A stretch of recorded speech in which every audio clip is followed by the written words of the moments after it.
Good day everyone! In this video, we will tackle about motivation, its perspective, factors, and benefits. By the way, I am Rolly Moliham. So what is motivation? For me, it is the reason or desire that makes you act or behave in a particular way. According to Woolfolk 2013 and Omroad 2015, motivation defined as internal state that arouses, directs, and maintains behavior. It gives people energy to move, act, and continue working toward goals. The student's motivation is often reflected in personal investments and cognitive engagement in an activity. Makita ni mo usa ka estudyante if motivated siya, if nag-show siya og interest, effort, and engagement during class or in learning activities. Researchers and theorists have studied motivation from four perspectives. First, the trait perspective. Motivation is an enduring personality characteristic which people have differing amounts. So motivations come from internal traits or personality from within siya. These traits are built-in, long-lasting, and differ from person to person because we have different personality. For example, achievement motivation. The inner desire to do well or pursue excellence for its own sake, not for external rewards. Wala siya nag-base if unsa yung makuha, kung na ba siya prize or na ba siya makuha nga reward, o siya nag-base ana. At first, it was believed that this trait appears in all tasks, but now theorists say it depends on the type of task and involves thinking or cognition. Another example is responsibility trait. A student always submit assignments on time because being responsible is part of their personality. Next is behaviorist perspective. People behave to obtain reinforcing outcomes or to avoid punishment. Ang motivations ani comes from external sa mga rewards or a punishment. For example, students study hard because the teacher praises them, or they misbehave because it gets the teacher's attention. Muna ang sa behaviorist perspective. Another example, a child cleans their room because they don't want their parents to scold them. Mubuhat sila sa usa ka task if na-reward or mo-avoid og punishment. Muna ang behaviorist perspective. Drive reduction theory is people act to satisfy basic needs. For example, foods, water, and etc. This behaviorist perspective can change depending on rewards and consequences. Next is social cognitive perspective. This perspective places heavy emphasis on the goals people strive for, as seen in the choices they make and the behaviors they show. Reinforcement and punishment that follow certain behaviors affect people's expectation of the consequences of their future behaviors. People believe about their capability to perform in an activity in a factor in their decision to engage and persist in that activity. This social cognitive perspective says that motivation is influenced by goals, expectations, and beliefs about one's abilities. People are motivated because they have goals they want to reach. They expect certain outcomes based on their behavior and they believe that they can succeed na sila self-efficacy. So, reinforcements and punishment still matter, but what people think about the result of their action is even more important. And why it is called social even if it is personal? Because our personal beliefs, goals, and expectations are shaped by social influence, or experiences. For example, students believe they can be good at math. Why? Because first, a teacher encouraged them. Second, a classmate helped explain the topic. And third, they saw others succeed. More siya modeling. So their personal beliefs comes from social interactions. Muna ang social cognitive perspective. Next is cognitive perspective. Focuses on curiosity, thinking, and mental processes. Motivations come from the desire to understand. Wala siya nag-base sa mga rewards. Humans are naturally curious and want to make sense in their world. Students are motivated by new, surprising, or challenging information. Mental puzzles or contradictions, or situations that make them think deeply. For example, a child asks many questions because they want to understand how things works. Nga naman yun ang mga bata, basta curious na gani sila, bisag unsa na lang ilang ipangutana sa mga adults. Muna siya nga, humans are naturally curious. A student become motivated to learn when the teacher gives a surprising, puzzling questions.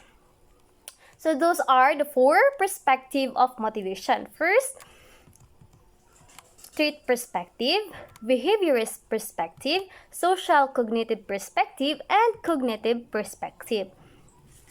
And now, let's move on to the factors that drive one to achieve a goal. These are the reasons why people work hard even when the tasks are difficult. First, drives. To satisfy a sociological state like hunger. Mga basic physical needs. If mag-work ka, naman mapalit nga pagkaon. Ay makapalit mo og pagkaon. Muna na siya nakamotivate sa imuha. Next is basic desire. Desire to be accepted and recognized. These are emotions, needs like wanting acceptance, love, and recognitions.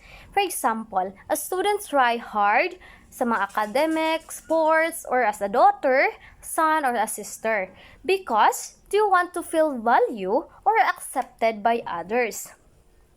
Next is incentives. Expected rewards after achieving the goal. For example, studying hard because you want a high grades or a prize. Next is a student volunteers to clean a classroom because the teachers promise extra points. Muna siyang incentives. Muna mga one of factors para maka-achieve og goal. Next is fear. Fear of censor or criticism. Fear of criticism, failure, or being judged can push people to work hard. Samotnag, if naay mga expectations nga imuhang ma-feel sa imuhang surrounding. Muna imong maka-feel ka of fear. For example, a girl try her best because she don't want to disappoint her parents. So, motivations come from avoiding negative outcome. Muna ang fear. One sa factor po na siya para ma-achieve nimo ang goal. First, next is goal. It is important goal for the individual to achieve. For example, wanting to become a teacher motivate you to study education. Another, na gusto ka kanang mahimong nurse. Kaya gusto ka magtabang sa mga tao nga mga sakit. So, nakamotivate siya sa imuha to study nursing. Nga na siya. Nursing pitag na kay goal.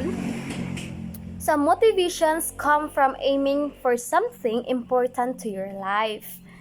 For example, lapo kay goal nga dapat akong family is maahaw na ko sila sa kahirapan. So, na-motivate ka nga mag-study hard ka para makuha nimo ang imuhang or makakuha ka og degree and nindot nga work in the future. Next is social pressure.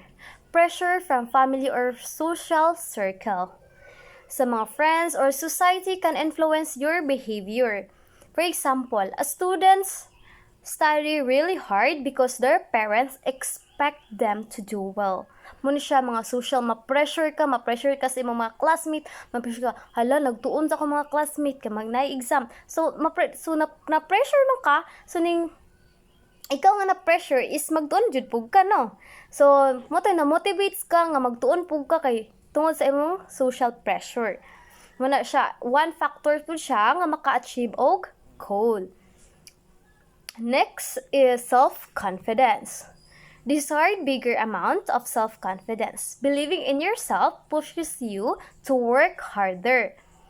For example, you try a difficult task because you believe you can succeed. And another, you believe you can achieve your goal. Muna yung nakay self-confidence. Next is interest. Interest, when you are enjoy something, you are naturally work hard on it. If makakita kag interest, for example, nang interesado kay ka maka-learn og guitar. So, nag-work hard ka, imo yung gihimo ang tanan para maka-learn ka unsaon pag guitar. Ingan siya. Kanang bitaw na interest nga wala bitaw pilit, kanang pilit nga imong gihimo. Yan na siya, one point na siya nga maka-achieve sa goal. One factor siya nga ma-achieve ni mo imong goal pag nakay interest. Next is curiosity. Curiosity about expected outcomes. For example, a learner opens a mystery box activity because they are eager to know what inside. Curious ka. Curiosity makes us act. If curious ta, ato dyan na siyang buhaton. That is one factors to achieve a goal. Next is belief. Your personal beliefs about the goal, whether you think it is important, possible, or worth doing. For example, you believe education is important. You believe studying will help you to get a good job. Muna imong believe sa imuhang goal. So, ang difference between self-confidence and belief, ang self-confidence is what you believe about your own ability. Ang sa belief is what you think is true. For example, sa belief, passing the board exam is important. Sa self-confidence, meaning ka nga, I can pass the board exam. Muna ang self-confidence. This is factor ni siya para ma-achieve ang ato ang goal. Atong mga kabuhay-buhay. Next, values. If goal is related to one's values, how much the goal connect to your personal values? What you find important in your life? For example, a girl values that every child need to learn how to write and read. So, she wants to become a teacher to help those children. Mano siya, imuhang value is connected sa imuhang goal. Next is expectation. The expect amount outcomes of a goal. For example, Mary expect that if she study hard, she will get the scholarship. So, she keep working it. So, what you expect will happen if you achieve the goal.